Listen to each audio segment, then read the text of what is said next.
أعوذ بالله من الشيطان الرجيم. بسم الله الرحمن الرحيم.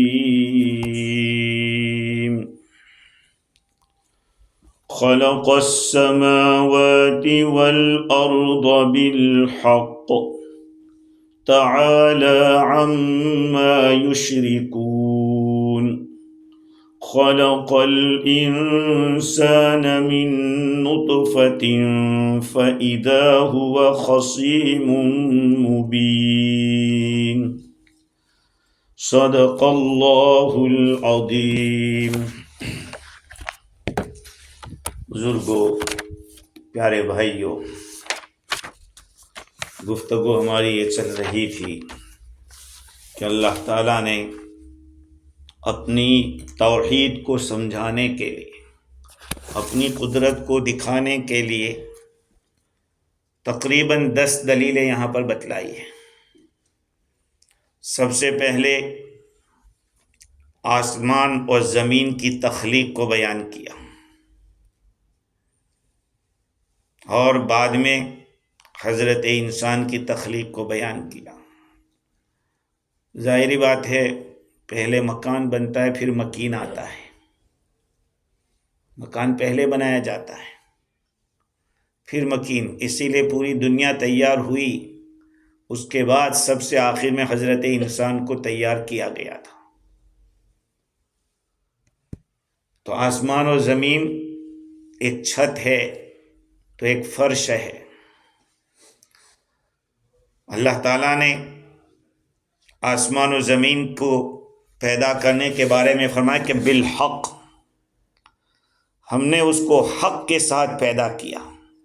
حق یعنی حکمت، مصلحت، کوئی بیکار طریقے سے یا کھلواڑ کے لیے نہیں بنایا ہے، اور علل تب بھی نہیں بنایا. خلق کا لفظ لائے کہ خاص مقدار، خاص شکل کے ساتھ اس کو بنایا، مختلف صفات کے ساتھ بنایا، کہ جو اپنے پیدا کرنے والے اور بنانے والے کے اوپر ایک دلیل ہے. بعد میں فرمایا تعالی عما یشرکون. اوپر بھی یہ بات آئی تھی سبحانہ و تعالی عما یشرکون، اور یہاں تعالی عما یشرکون. اوپر جو بات ہوئی تھی اس میں کفار کے ان بتوں کو اپنا سفارشی ماننے کو رد کرنا تھا کہ کوئی سفارش نہیں چلے گی.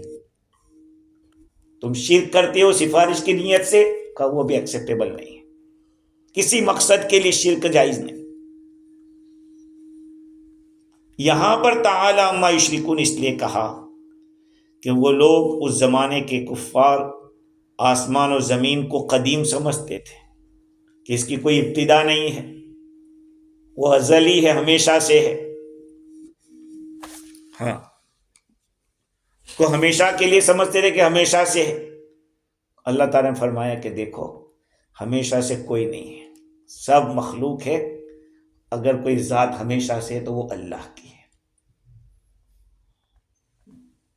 اور دوسری ایک بات یہ ہے کہ تفسیر مظہری میں لکھا ہے کہ اللہ رب العزت خالق ہے، یہ مخلوق ہے، تو ان ساری چیزوں کے جسم ہے، باڈی ہے. اللہ تعالیٰ جسم سے پاک ہے، کوئی جسم اللہ کی باڈی نہیں ہے. تو اب دوسرے نمبر پہ فرمایا خلق الانسان من نطفۃ فاذا هو خصیم مبین.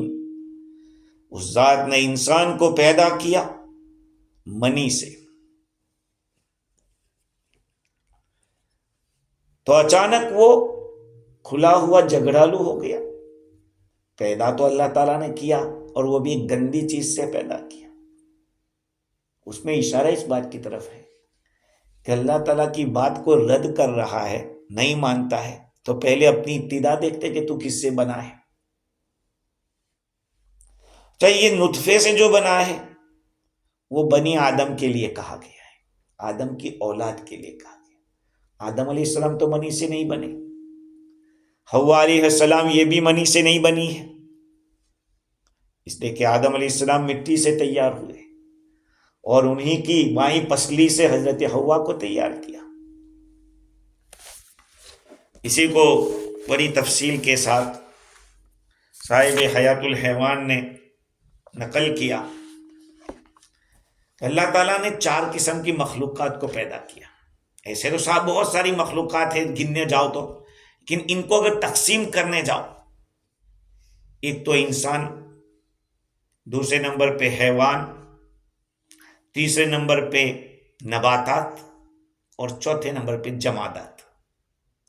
جمادات کے معنی یہ جماد ہے، نہ بڑھتی ہے نہ گھٹتی ہے، جس حال میں رکھ دو بس وہیں پڑی ہے، اس کو جماد کہتے ہیں۔ نباتات درخت ہوتے ہیں، اس کو گھاس پھوس کو کہتے ہیں۔ لیکن یہ دنیاوی ظاہری مخلوقات ہیں، یہ جو 4 کا تذکرہ ہوا۔ ان کے علاوہ فرشتے بھی اللہ کی مخلوق ہیں، جنات بھی ایک مستقل مخلوق ہے، وہ تو حضرت انسان سے پہلے دنیا میں آباد تھی، کئی ہزار سال پہلے جنات یہاں تھے۔ لیکن ان دونوں میں، فرشتوں میں خیر ہی خیر ہے، شر نام کی چیز نہیں، اور جنات کے اندر شر ہی شر ہے، اس لیے کہ اس کی پیدائش آگ سے ہوئی ہے، اور آگ کا کام تباہی ہے، ہلاکت ہے۔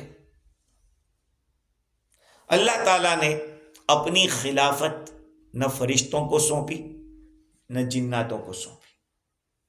خیر اور شر کا جو مجموعہ انسان ہے، کہ اگر بزرگی پہ آتا ہے تو فرشتے سے آگے بڑھ جاتا ہے، اور نالائکی پہ آتا ہے تو شیطان کا بھی باپ بن جاتا ہے۔ ان دونوں کا مجموعہ خیر اور شر کا، فرشتے نہیں کر سکتے اللہ تعالیٰ کی خلافت، کیونکہ ان میں برائی کا مادہ ہی نہیں ہے، تو لوگ یہی کہیں گے کہ تم کیسے، نہ تمہاری بیوی نہ بچے نہ روٹی نہ کچھ کمانا نہ کچھ کرنا۔ اللہ تعالیٰ نے حضرت انسان کو اپنا خلیفہ بنایا، جس کو اللہ تعالیٰ نے قرآن پاک میں انی جاعل فی الارض خلیفہ پہلے سپارے میں بیان کیا۔ اللہ تعالیٰ نے خیر اور شر کا یہ مجموعہ تیار کیا، لیکن اس کو یہ بھی علم دیا کہ تیری خیر کیسے غالب آ سکتی ہے، تیرا شر کیسے مغلوب ہو سکتا ہے، یہ طریقے بتائے۔ اس لیے اس کو خلافت عرضی سونپی۔ انسان کو اللہ تعالیٰ نے متناسب الاعضاء بنایا، اس کے اعضاء انسان کے خاص انداز میں بنائے۔ آپ بعض جانوروں کو دیکھو تو عجیب قسم کے لگتے ہیں، اونٹ کو دیکھو تو ایک عجیب دنیا ہے اس کی، اور سانپ بچھو کو دیکھو تو وہ بھی ایسے۔ لیکن انسان کو اللہ تعالیٰ نے متناسب الاعضاء، معتدل مزاج، اتنا گرم بھی نہیں جانور کی طرح کہ پھاڑ کھانے کی بات کرے ہمیشہ، یا سانپ بچھو کی طرح نہیں کہ کاٹنے کی ہی بات کرے۔ حساس، باشعور بنایا، ایک ذیرائی بنایا، اس کو ایک اوپینین کی طاقت دی کہ کچھ مشورہ دے سکتا ہے، اس کی ایک رائے۔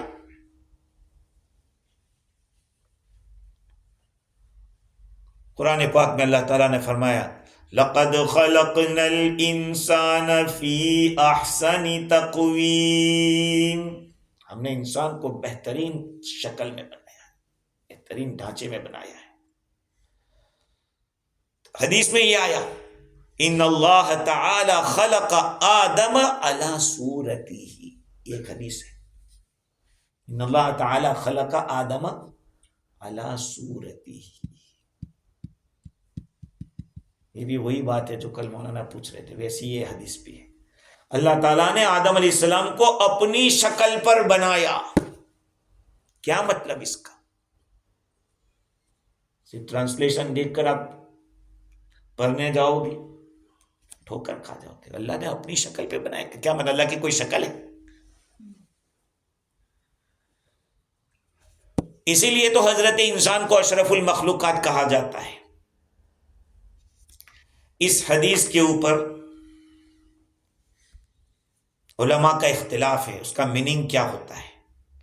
شاہ عبدالحق محدث دہلوی رحمۃ اللہ علیہ کے حوالے سے لکھا ہے کہ یہ حدیث متشابہات کے قبیل سے ہے. یہ بات بھی یاد رکھنے کی آپ لوگوں خاص یاد رکھو. قرآن مجید کی آیتیں بعض محکم ہیں، بعض متشابہ ہیں. محکم کے معنی کلیئر، ان اللہ علی کل شیء قدیر، اللہ تعالیٰ ہر چیز پر قادر ہے، سمجھ میں آ گیا کیا ہے. لیکن کچھ ایسی ہے کہ جس کا ظاہری معنی کلیئر نہیں ہوتا ہے. ید اللہ فوق ایدیہم، اللہ کا ہاتھ ان لوگوں کے اوپر ہے. ارے اللہ کا ہاتھ کہاں سے آیا؟ اب تو کہتے کہ اللہ کی باڈی نہیں ہے، تو یہ متشابہ ہے، اس کا معنی ہم کو سمجھ میں نہیں آتا. اب کچھ لوگ کہتے ہیں کہ اس کا دوسرا میننگ لے لو، یہ لفظی ترجمہ مت کرو. اللہ کا ہاتھ یعنی اللہ کی مدد، ہاں اللہ کی مدد. تو کہا یہ بھی اسی قبیل سے جس کے معنی اور مفہوم تک کسی کی رسائی نہیں ہوتی. اب بعض علماء تو کہتے ہیں کہ خاموش رہو، اس کا کوئی میننگ بتلاؤ ہی مت. بہت سارے سوالات ایسے ہوتے ہیں، بہت سارے سوالات ایسے آتے ہیں، یوٹیوب کے اوپر آتے ہیں، اللہ کے نبی صلی اللہ علیہ وسلم کے والدین جنت میں ہیں یا کہاں ہیں؟ تجھے کس نے، اللہ تعالیٰ یہ پوچھے گا کہ وہ کہاں تھے؟ اور یہ ہمارا دین اس کے اوپر موقوف ہے، یہ جاننے پر موقوف ہے. اب ایسی روایتیں ہیں، الگ الگ قسم کی روایتیں، تو آپ کہاں جاؤ گے؟ ایسے موقع پہ امام ابو حنیفہ رحمۃ اللہ علیہ فرماتے ہیں کہ خاموشی اختیار کرو. ہاں، عمل کے ساتھ اس حدیث کا کوئی کنیکشن نہیں کہ اس کی وجہ سے کوئی عمل ثابت ہوتا ہو. اس لیے یوٹیوب پر اور ایسی چیزوں پر ایسی چیزیں آئے ڈیلیٹ کر دو، بھائی نہیں سننا ہے. جس چیز کے بارے میں ہم سے سوال ہی ہونے والا نہیں تو اس کے پیچھے پڑھنے کی کیا ضرورت ہے؟ اور ہمارے کہتے ہیں کہ جس گاؤں جانے کا نہیں اس گاؤں کا راستہ کیوں پوچھتے ہو؟ لیکن بعض محدثین نے اس حدیث کی کچھ معنی بتلا ہے کہ اللہ تعالیٰ نے اپنی صورت یعنی صفت، اللہ نے اپنی صفت پر بنایا. اللہ تعالیٰ میں سخاوت ہے، اللہ تعالیٰ نے بندے میں سخاوت رکھی ہے. اللہ تعالیٰ غصے ہوتا ہے، ناراض ہوتا ہے، بندے میں بھی یہ صفت رکھی. ہاں، تو تخلقوا باخلاق اللہ، تخلقوا باخلاق اللہ، اللہ کے اخلاق پیدا کرو. اللہ کے اخلاق، اللہ کی جو صفات ہے وہ پیدا کرو. تو کہا اس کا یہ مطلب یہ قاضی ابو بکر ابن عربی مالک المذہب ہے، ان کا کہنا ہے. تو کچھ لوگوں نے یہ کہا کہ دیکھو اصل میں یہ آدم علیہ السلام کو اسی شکل پر بنایا ہے،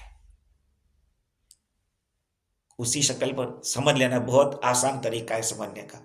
آدم علیہ السلام کا جیسا پتلا تیار ہوا تھا نا، ویسا ہی ان کو بنایا، ویسا ہی. میں اور آپ، ہماری اصلی شکل کیا ہوتی ہے؟ منی کا گندا قطرہ ہوتی ہے، لیکن پھر اس کی شکل بنائی جاتی ہے، الگ شکل. تو اپنی اصلی شکل تو وہ نہیں ہے نا، جو ابھی یہ شکل ہے ہماری اصلی شکل تو وہ نہیں ہے. آدم علیہ السلام کی تو جو شکل بعد میں تھی وہی پہلے بھی تھی، وہ مطلب ہے. بعضوں نے یہ بتلایا، اور بعضوں نے یہ کہا کہ اعلیٰ صورتہ کا مطلب یہ ہے یہ اللہ کی طرف جو اضافت کی ہے شرافت اور اس کی عظمت کو ظاہر کرنے کے لیے. جیسے کہ بیت اللہ کہتے ہیں، روح اللہ کہتے ہیں، ناقۃ اللہ کہتے ہیں، اللہ تعالیٰ کی اونٹنی. تو اللہ تعالیٰ نے حضرت آدم علیہ السلام کو اس لطیف اور جمیل صورت پر پیدا کیا جو اسرار و لطائف پر مشتمل ہے. اللہ تعالیٰ نے اپنی قدرت کاملہ کے ذریعے اپنے پاس سے قدرت کاملہ ان کو اپنے پاس سے عطا کی. اور بعض حضرات نے جیسے میں نے ابھی کہا کہ یہ صورتی یعنی صورتی آدم علیہ السلام کی صورت پر بنایا. حضرت آدم علیہ السلام کی لمبائی تقریباً 60 گز تھی. اتنے 60 ٹائم اس کو لیا جائے، ایک گز اتنا ہوتا ہے، ایک گز 60 ٹائم. اس کے بعد فرشتوں سے سلام جواب بھی مذکور ہے. خیر، تو اللہ تعالیٰ فرماتے ہیں کہ خلق الانسان من نطفۃ فاذا هو خصیم مبین. اللہ تعالیٰ نے انسان کو گندے قطرے سے پیدا کیا. نطفہ کیا ہے؟ وہ ایک صاف پانی، سفید پانی. عامتاً تو ہم یہی سنتے ہیں کہ مرد اور عورت کے پانی سے پیدا کیا. قرآن بھی کہتا ہے بین الصلب والترائب. ہاں، پشت اور ہنسلی کے بیچ سے نکلتا ہے. عورت کی منی یہاں ہوتی ہے، عورت کی، اس کو ترائب کہتے ہیں. مرد کی منی یہاں ہوتی ہے، اس کو ہنسلی کہتے ہیں، صلب کہتے ہیں. یخرج من بین الصلب والترائب، سورہ والطارق میں ہے. جو پانی نکلتا ہے پشت اور ہستی سے، دونوں کو جمع کر دیا. بچہ پیدا ہوتا ہے نا، تو دونوں کے پانی کے ملنے سے ہوتا ہے. اب جس کا غالب ہوتا ہے اس کی طرح، اگر مرد کا پانی غالب آیا تو لڑکا آتا ہے، عورت کا غالب آتا ہے تو بچی آتی ہے. اور کبھی تو کیا ہوتا ہے کہ عورت کے خاندان کی کسی رگ کو پکڑ لیتا ہے تو اس خاندان پہ چلا جاتا ہے. کہتے ہیں کہ تو ماموں جیسا ہے، نانا جیسا ہے، لوگ بولتے ہیں. اور کبھی باپ کے خاندان کی کوئی رگ پکڑ لیتا ہے تو ویسا ہو جاتا ہے. علامہ دمیری نے اپنی کتاب کے اندر ایک واقعہ لکھا ہے.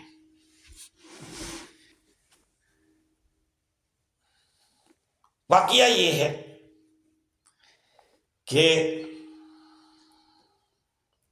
علی بن نصر بن احمد ایک فقیہ ہے، مالکی مذہب کے قابل اعتماد متقی پرہیزگار آدمی ہیں. ان کے ہی صاحبزادے جو شیخ عبد الوہاب مشہور عالم گزرے وہ انہی کے خاندان سے. ان کے حالات زندگی میں ایک واقعہ لکھا ہے کہ ان کے پڑوس میں ایک ترکی کا ایک غلام رہتا تھا.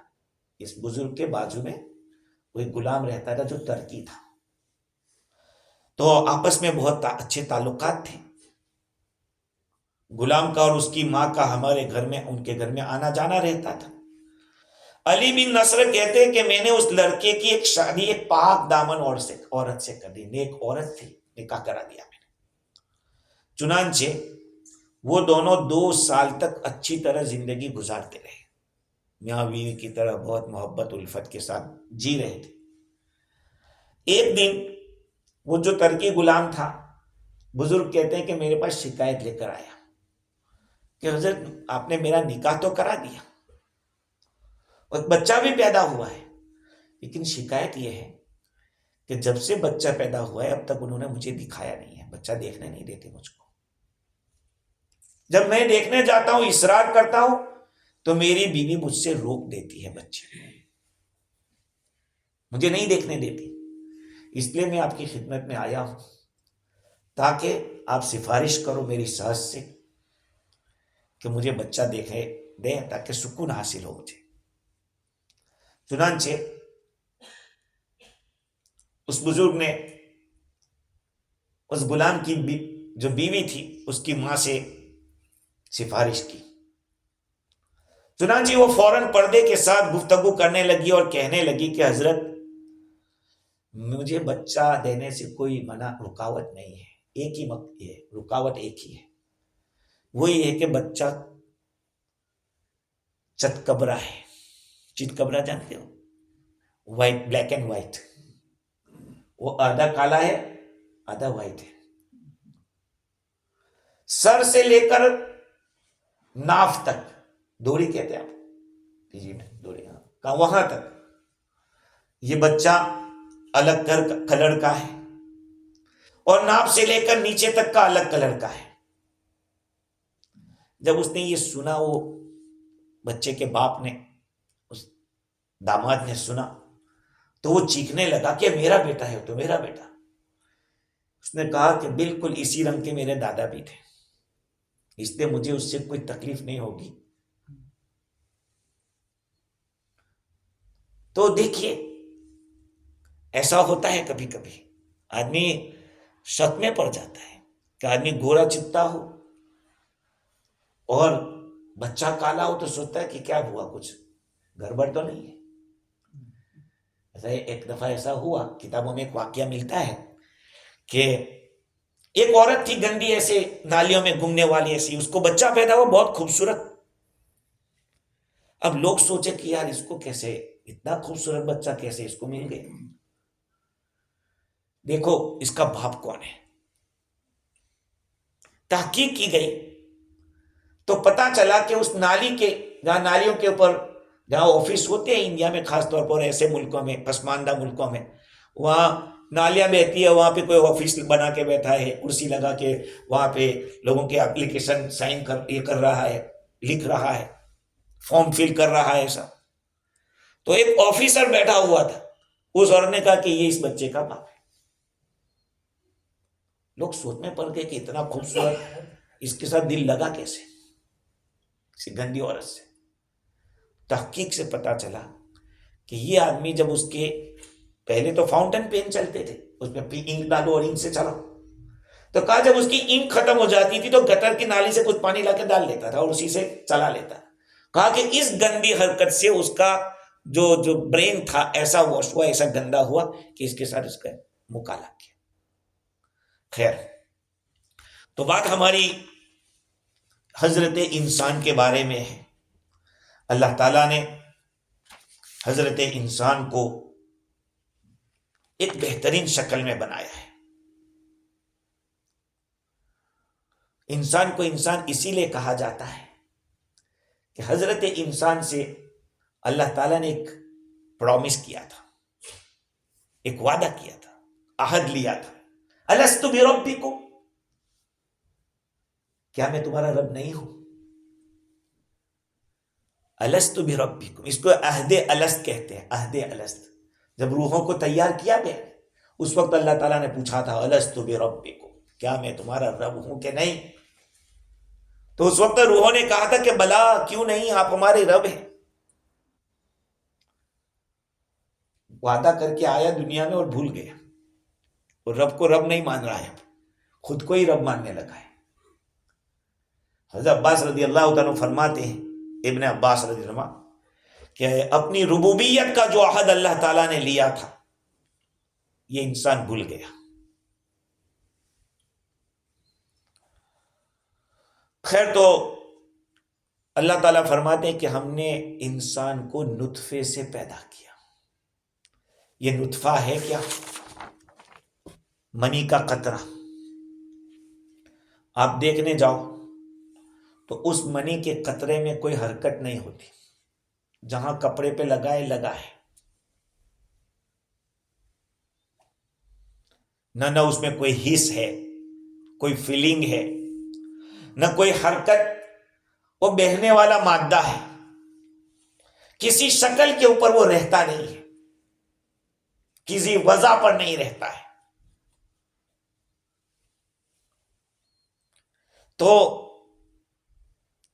اب انسان کو سوچنا چاہیے کہ میں گھمنڈ کیسے کروں. اب سوال یہ کہ اللہ تعالیٰ اس کے ذریعے بتلانا کیا چاہتے ہیں؟ اس کے ذریعے بتلانا یہ چاہتے ہیں کہ منی تو منی ہے، اسپم جو ہوتا ہے وہ سب کا سیم ہی تو ہوتا ہے. ایسا تو نہیں ہوتا کہ کسی کا یلو نکلتا ہوگا، کسی کا ریڈ نکلتا ہوگا، نہیں. وہ تو متشابہ الاجزاء ہے. دیکھنے جاؤ مشاہدے کے اعتبار سے تو اطباء تو یہ کہتے ہیں کہ اس کے مختلف اجزاء ہوتے ہیں. حقیقت میں انسان کا بدن میں جب کھانا جاتا ہے نا تو وہ جب فوٹ اسٹیج پہ پہنچتا ہے، فوٹ اسٹیج پہ، تب یہ منی تیار ہوتی ہے. چوتھے اسٹیج پہ جا کے منی تیار ہوتی ہے. ایک دم سے گوشت نہیں بنتا ہے، ہاں، پھر پانچویں اسٹیج پہ جا کے وہ گوشت تیار ہوتا ہے. بلڈ ہوتا ہے، بلڈ کتنی جگہ پہ اس کا اللہ سبحانہ و تعالیٰ کی قدرت سے اس میں کتنی جگہ فلٹر ہوتا ہے، پھر اس کے اندر طاقت ایسی گوشت بننے کی قریب ہوتا ہے کہ جب چوتھا اسٹیج ہوتا ہے تب جا کے یہ بنتا ہے، غذا کے چوتھی اسٹیج. پہلا تو وہ معدے میں جاتا ہے، پیٹ کے اندر جاتا ہے، وہاں پہلا ہضم ہوتا ہے، وہاں سے پھر لیور میں جاتا ہے، لیور میں تیسرے نمبر پہ جتنی بھی وینس ہے، وینس جتنی وینس، ہاں وینس، وہ جو نسیں ہیں کا اس میں جاتا ہے، اور اس کے بعد چوتھے نمبر پہ عروق، عروق، ہاں عروق، یہ چوتھے نمبر کے اوپر اعضا کے جو جواہر ہے، جو اعضا ہے وہاں پہنچتا ہے۔ اب یہاں پہنچے گا تو پٹھا بنے گا، یہاں بنے گا تو گردن کا حصہ بنے گا، یہاں بنے گا تو مسلس بنے گا، یہ مطلب کہ الگ الگ جگہ پہ جا کے پھر بنتا ہے۔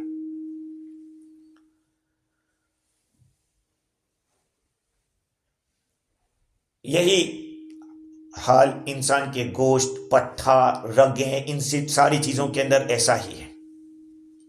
پھر کیا ہوتا ہے کہ انسان کے اندر بدن میں جب گرمی آتی ہے، بدن کا گرمی کا جوش ہوتا ہے، شہوت کا ہیجان ہوتا ہے، تو اس وقت بدن میں سے یہ پگھلتا ہے اور پگھل کر نچوڑ کے آتا ہے۔ سمجھ رہے ہیں بات کو؟ اسی لیے غسل میں پورے بدن کو دھونا فرض ہے، کیونکہ اس کے نکلنے میں پوری باڈی انوالو ہوتی ہے۔ منی کے نکلنے میں یہ الگ بات ہے کہ ذخیرہ تو یہاں ہوتا ہے، لیکن تیار یہاں سے ہوتا ہے پورے اس طرح سے۔ پورے بدن کو غسل میں اسی لیے فرض کیا گیا کہ پورا بدن دھو، کیونکہ پورا بدن انوالو تھا۔ اور حدیث میں بھی آیا تحت کل شعرۃ جنابہ، ہر بال کے نیچے جنابت ہے، اور پوری باڈی کے اوپر بال پھیلے ہوئے ہیں، کا پورے بدن کو دھو۔ رسول اللہ صلی اللہ علیہ وسلم کا ارشاد سنیے، حضرت بسر بن چحاش رضی اللہ عنہ فرماتے ہیں رسول اللہ صلی اللہ علیہ وسلم نے ایک مرتبہ اپنی ہتھیلی میں لعاب مبارک نکالا۔ تھوک تو میرا اور آپ کا ہوتا ہے، نبی کے لب کے لیے کوئی اچھا لفظ ہو، لعاب مبارک ایسے نکالا، اور کیا فرمایا؟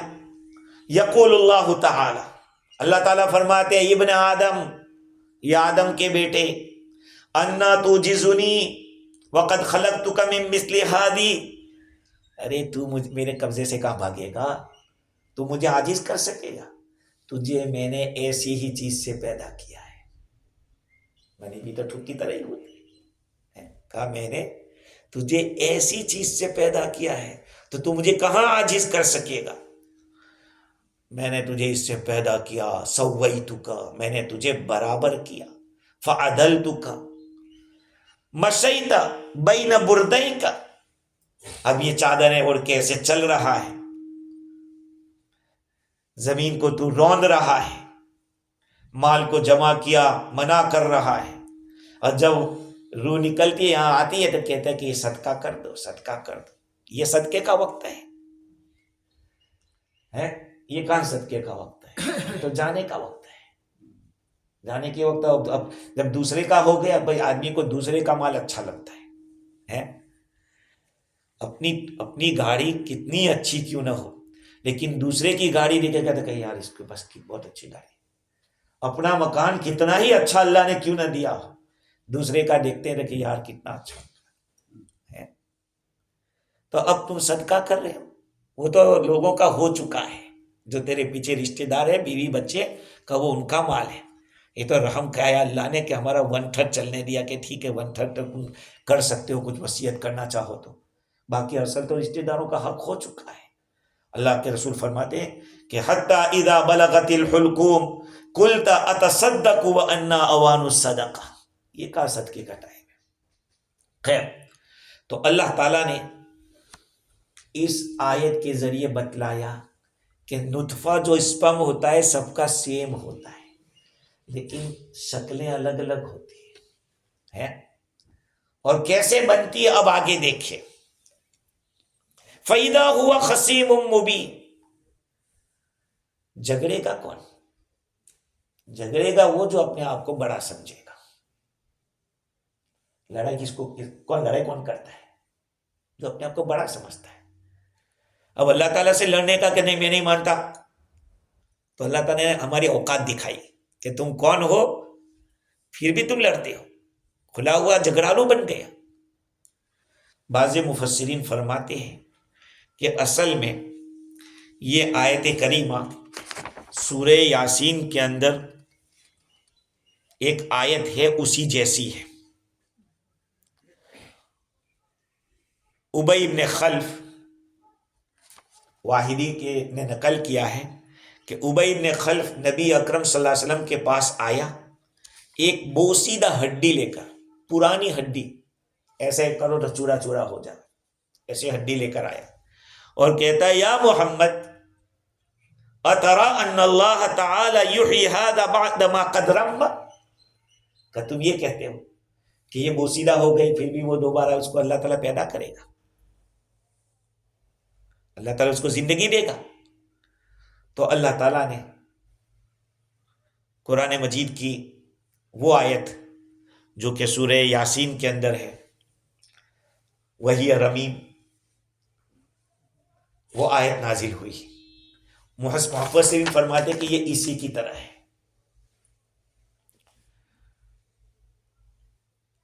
خصیم کے معنی ہے اپنی ذات کی طرف سے بہت زیادہ بولنے والا، جھگڑنے والا، اور مد مقابل کا مقابلہ کرنے والا. بعضوں نے یہ کہا کہ اس آیت کا مطلب یہ ہے کہ جب اللہ تعالیٰ نے تجھے اس چیز سے بنایا اور پھر اسی بنانے والے کا مخالف ہو گیا، اس کی قدرت کا انکار کرنے والا بن گیا، ایک مطلب یہ ہے. علامہ آلوسی نے اس بات کے اوپر کہ امام رازی نے یہ کہا کہ حضرت انسان افلاک اور کواکب کے بعد اشرف ہے، یعنی پہلے اللہ تعالیٰ نے آسمان و زمین کا تذکرہ کیا نہیں اور اس کے بعد انسان کا کیا دیکھا، انسان اس سے گرا ہوا ہے اس لیے اس کو رکھا بعد میں. امام رازی نے اس طرح کی بات کہی تو اس کے خلاف تفسیر روح المعانی والے علامہ آلوسی نے کہا کہ اصل میں انسان اشرف المخلوقات ہے، اس لیے اس کو یہ نہیں کہنا چاہے کہ آسمان افضل ہے. ان کا دبے ہوئے الفاظ میں بات ان کی یہی ہے. لیکن امام رازی نے اجسام افلاک کو افضل کہا اور اجسام انسان سے، درجے کے اعتبار سے نہیں، جسم کے اعتبار سے. اوپر عرش بھی ہے، کرسی بھی ہے، یہ بھی ساری چیزیں، جنت بھی ہے، اوپر بہت ساری چیزیں اللہ تعالیٰ نے آسمان پہ رکھی ہے. انسان مرکب ہے نفس اور بدن سے.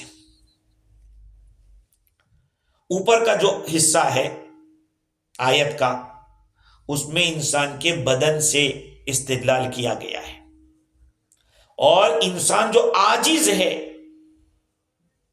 وہ انسان کے حالات، اس سے استدلال کیا. آپ جانتے ہیں کہ جب منی کا قطرہ متشابہ الاجزاء ہے یا مختلف الاجزاء ہے، اگر پہلا ہے متشابہ الاجزاء ہے تو پھر ہونا یہ چاہیے کہ اس سے جو بدن پیدا ہوا ہے وہ سب کی طبیعت، سب کا نیچر ایک ہونا چاہیے. حالانکہ ایسا نہیں ہے. تو یہ کس نے کیا؟ اللہ تعالیٰ نے کیا، وہی تو اصل بنانے والے ہیں. اور اگر انسان کا جو اسپم ہے الگ الگ اجزاء والا ہے تو اس کے اوپر یہ کہا جائے گا کہ ان کو جب ترکیب دی جاتی ہے، اس کو جب ملایا جاتا ہے الگ الگ اجزاء سے، آپ کو معلوم ہے کہ جو اسپم ہوتا ہے صرف اسی سے آدمی نہیں بن جاتا ہے. ماں کے پیٹ کے اندر جو رحم دانی ہے اس میں اسپم جاتا ہے، اس اسپم کے ساتھ مٹی بھی ملتی ہے، معلوم ہے. بعض روایات میں آتا ہے اللہ تعالیٰ فرشتے کو بھیجتا ہے اس اسپم کو لے کر جس مٹی میں آدمی کو مرنا ہے، جہاں پہ اس کو دفن ہونا ہے، وہاں کی مٹی کو ملا کے اس اسپم کے ساتھ اس کو مکس اپ کر کے پھر رکھ دیا جاتا ہے. ہاں، آدمی کی وفات جہاں ہونے والی ہوتی ہے اور اس کو جہاں دفن ہونا ہوتا ہے وہاں کی مٹی اس کے ساتھ ملائی جاتی ہے. اسی لیے تو کہا جاتا ہے کہ صدیق اکبر رضی اللہ تعالیٰ عنہ اور حضرت عمر فاروق رضی اللہ تعالیٰ عنہ کتنے بڑے آدمی ہیں کہ ان کی مٹی کے اندر ہاں کیا حصہ ان کے ساتھ ملایا گیا کہ وہ کس جگہ کے اوپر مدفون ہے. یہ سوچنا چاہیے کہ اللہ تعالیٰ نے دیکھو طاقت سے کچھ نہیں ہوتا ہے. کوئی یہ چاہے کہ میں مدینے میں مروں میری طاقت سے, nobody can die by his power in the Madina, no. آدمی گزرتا کہاں ہے, دفن کہیں اور جگہ ہوتا ہے. لیکن مدینۃ الرسول میں وفات پانا اور مدینۃ الرسول میں رسول کے بغل میں سونا نصیب ہونا, یہ اللہ کے چاہے بغیر, اللہ کے اس کے بغیر نہیں ہو سکتا. اس سے بھی معلوم ہوا کہ ان دونوں کا درجہ کتنا اونچا ہے, صدیق اکبر اور عمر فاروق رضی اللہ عنہ. خیر, تو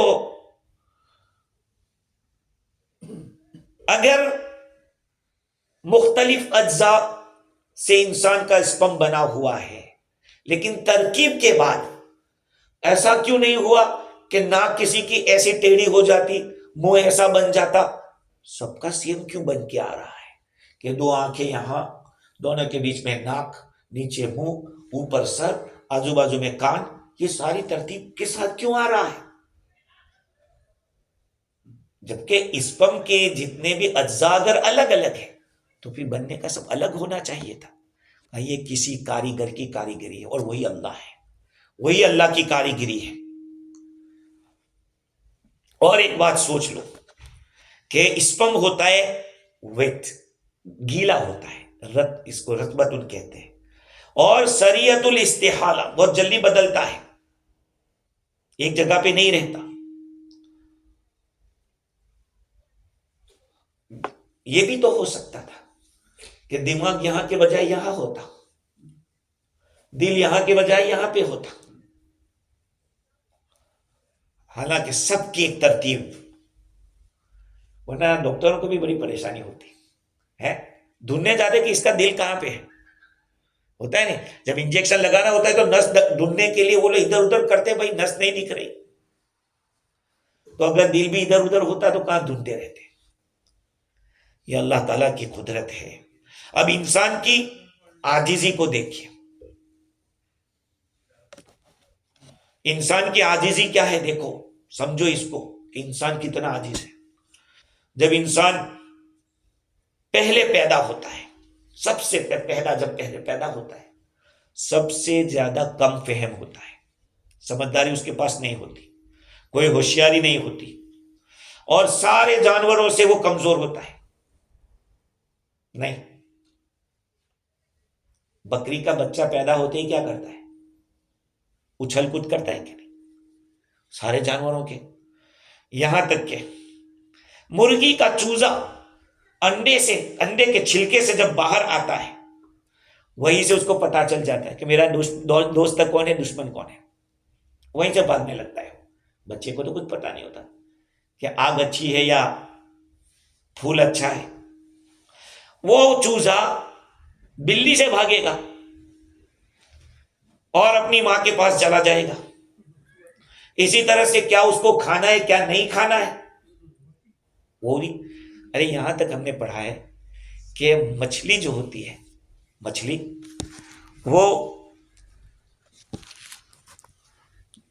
جب انڈا دیتی ہے اس کو سورج کی دھوپ میں نکلتا ہے انڈا, وہ چھڑک کے آ جاتی ہے. فیجی سے نکلتی ہے مچھلی, آپ کو معلوم ہے, فیجی سے سمن کوٹ, وہ کہاں جاتی ہے, کینیڈا جا کے سورج کی دھوپ میں وہ انڈا دے کے آ جاتی ہے. اب وہ سورج کی دھوپ گرے گی اور وہ مچھلی کی جو انڈی ہوگی اس سے بچہ ہوگا اور وہ پانی میں تیرتا بھی ہو جائے گا. بھائی کس نے سکھایا تیرنا, اس کو کس نے تیرنا سکھایا؟ بس. لیکن حضرت انسان کو تو چلنا بھی سکھانا پڑتا ہے. Human being without training can walk, and the baby fish without training swim. یہ کیا ہے؟ انسان کمزور ہے, انسان عاجز ہے, اب انسان سوچے، بچہ ماں کے پیٹ سے جب جدا ہوتا ہے اس کو پتا نہیں ہے کہ میرا دشمن کون ہے، دوست کون ہے، میرے نفع دینے والی چیز، نقصان دینے والی کون سی چیز ہے۔ اور جب بڑا ہو جاتا ہے تھوڑی عقل آ جاتی ہے، سمجھ تھوڑی آ جاتی ہے، اور اتنا پاورفل ہو جاتا ہے کہ اب وہ اللہ کو پہچان سکتا ہے۔ اللہ تعالیٰ نے اس میں وہ صلاحیت رکھی کہ وہ اللہ کو پہچانے، مخلوقات کے اوصاف کو پہچانے، علوی سفلی اوپر والے نیچے والے سب کو جان سکے، اور بہت دقیق باتوں کو سمجھ سکے، خصومات، مباحثات سب سمجھ سکتا ہے۔ لیکن کیا ہوتا ہے، وہ اسی وقت بڑا بے وقوف بنتا ہے۔ بڑے بڑے scientist they made the mobile but they did not reach to Allah۔ اللہ تک نہیں پہنچ پائے۔ دنیا کے اندر بڑی بڑی ایجادیں کر ڈالی انہوں نے، لیکن خدا تک نہیں پہنچ سکے۔ یہ کیوں؟ یہ ان کا گھمنڈ، یہ ان کا تکبر۔ اللہ تعالیٰ نے جب سمجھنے کی صلاحیت دی کہ اب اس کو سمجھنا چاہیے، اس کو جو کرنا چاہیے تھا اب وہ نہیں کر رہا ہے۔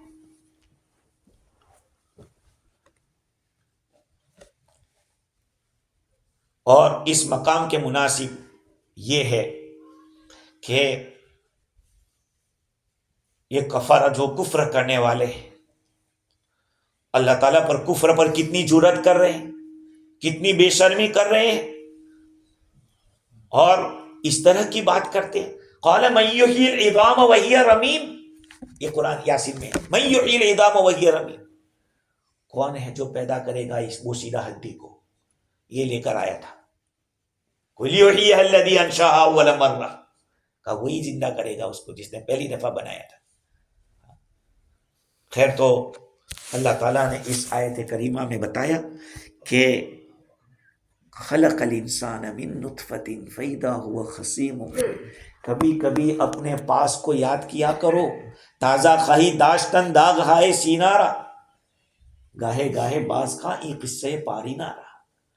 اپنے پاس کو سوچو کہ ہم پہلے کیا تھے، ہم کہاں سے آئے، کتنی گندی جگہ سے آئے، دو دفعہ رحم مادر میں پہنچے تب بھی گندی جگہ سے، اور جب ماں کے پیٹ سے نکلے ہیں اس وہ بھی گندی جگہ سے نکلے۔ پھر تکبر کیسا، گمن کیسا، بڑائی کیسی، اور اللہ کے سامنے جرأت کیسی۔ آگے اللہ تعالیٰ فرماتے ہیں والانعام خلقها، اللہ تعالیٰ نے جانور پیدا کیے، کس کے لیے؟ جس میں بدن سے آدمی گرمی حاصل کرتا ہے، آدمی اس میں نفع حاصل کرتا ہے۔ اب یہ انشاءاللہ آئندہ کل ان جانوروں کے بارے میں بات کریں گے کہ اللہ تعالیٰ نے جانور بنائے تو کیا کیا فائدہ ہے انسان کا۔ اللہ تعالیٰ مجھے بھی اور آپ کو بھی قرآن سے وابستہ رکھے، موت تک اللہ تعالیٰ قرآن کی خدمت میں لگا رکھے۔ سبحان اللہ۔